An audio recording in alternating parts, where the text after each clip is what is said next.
How shaken was this parish by what happened? I don't know that yet. I mean, I know some of it, but when I first got here, the first Sunday that I was here, I told people, as I introduced myself, and I had been here before, by the way. I had lived here before, but not as pastor. That I told people that I don't know right now what they need. And so it's important for them to let me know what that is so that we could do something about it. And for probably about the first 2.5 months, I had heard things third and fourth hand, but had not heard anything directly. Now, just in this last half month, a couple things happened. That we had a pastoral council meeting at which people began to speak. And after that meeting, an individual called and began to tell me the experience that that person had. And we had the opportunity, and I think that Cameraman was there, and I think you interviewed the bishop after the meeting at Our Lady of Peace, that a few of the people from here, from St. Anthony of Padua, who had gone to that meeting, were able to have the opportunity to get up and speak, excuse me, to speak about what it was that they had experienced. So now people are beginning to speak out a bit, and so I'm beginning to understand where the need is and what the need is. Mm-hmm. And so one of the ways to respond to that has been that, in fact, I began talking to the people at the Crime Victim Center in Erie even before I got here, just because I know the executive director there, and I knew that help was offered. And so we have established already, it's a week from Thursday, November 8th, there'll be a listening session here with some counselors from the Crime Victim Center. And I've been told, too, that because we're in Crawford County, that Crawford County would be involved, too. They've also offered to even send down on a regular basis, on a weekly basis even, if it were needed, a counselor, so that anyone could come and talk. And what would they talk about? Well, I think, you know, that the pastor here was someone, as anywhere else, someone in whom they put a great deal of trust, and others may be able to speak to that more than I would, the parishioners here. To what extent has the trust or the faith been shaken? Well, I would think, and you mentioned, or you met our secretary. Actually, I didn't introduce her, but you saw our secretary when you came in. She's been here for a number of years and knows the pulse of the community rather well. And she told me that the reason at first that people weren't speaking to me was because they were afraid.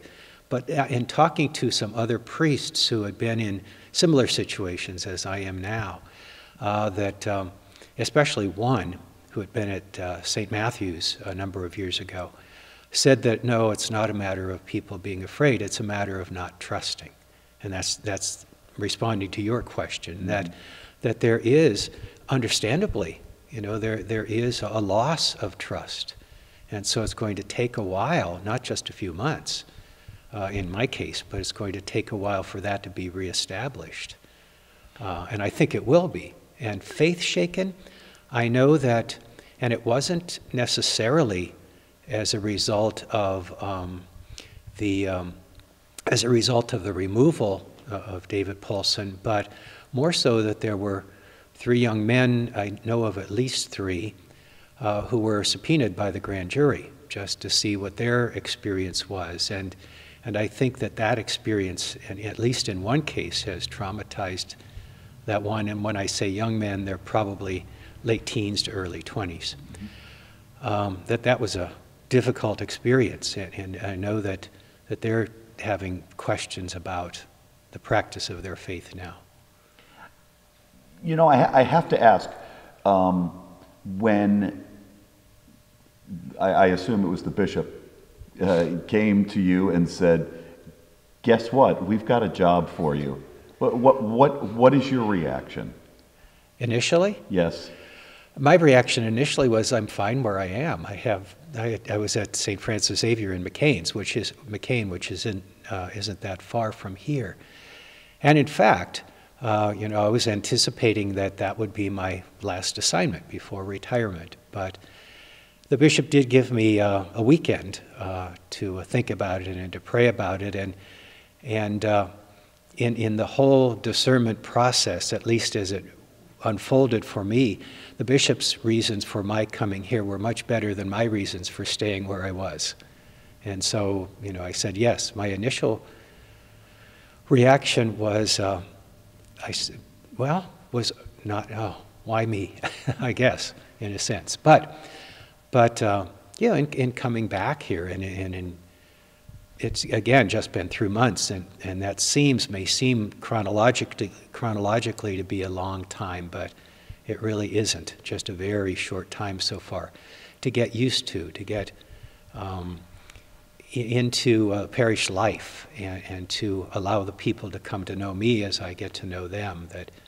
That's certainly going to take a little bit of time. But being here now, I certainly don't regret the decision. So I did have some voice in making the decision to come here. And as I said, I had been here before. I had lived here for 5 years when I was full-time campus minister at Edinburgh University, and so came to know the people a little bit. What if you had an opportunity to say something? I mean, is there anything you would say to David Polson, knowing the people here now a little, at least a little bit? Well, probably just reiterating what he already knows, and that is that the people here are hurt and they're disappointed, and they have, lost some trust because of that. Because they saw him as a very spiritual and very caring pastor. Mm-hmm. Does it make you as a priest, sad when people question things? Does. I mean, when people, just the after effect. All of this does, certainly. Yes, that it would ever happen in the first place, that there would ever be a priest or a pastor, in the some 70 years that the grand jury investigation covered, that there would ever be someone who would use their position and their power to take advantage of someone else, whether it be a young person or anyone, but especially those who are young. I mean, they're the people who are vulnerable, people who are preteen and teen. They are most vulnerable and don't understand necessarily what it is that's happening in their lives, because they're at a developmental stage where even their brains are certainly not fully developed yet, and I think that I am saddened by something like that. Yes. Obviously, when like I was a kid, and when my parents were kids, the parish priest was all powerful. Yes. There was no doubt about it. Mm-hmm. I remember that. You trembled a little when he walked through the hallways of the school. Right. But now, I guess I would ask you. Maybe it's a good thing that the scary part is gone. But do you ever see a time when there's that, or do you ever see that kind of like absolute trust ever coming back? And is that a bad thing one way or the other? Well, I would say that in terms of what you described in the past, the all-powerful pastor, I hope that never comes back. And in fact, in the letter that Pope Francis wrote to the people and the bishops of the United States after the Pennsylvania grand jury report came out, he talked about clericalism and about that kind of abuse of power. And I think it still exists in the church today, and it exists in other places too. But I hope that never comes back. But trust, absolute trust, I don't know that's, whenever you use the word absolute, true. I don't know that would ever happen. But trust, yes, I think that will be reestablished at some point. Months? No. Years? Maybe. In my lifetime? I hope.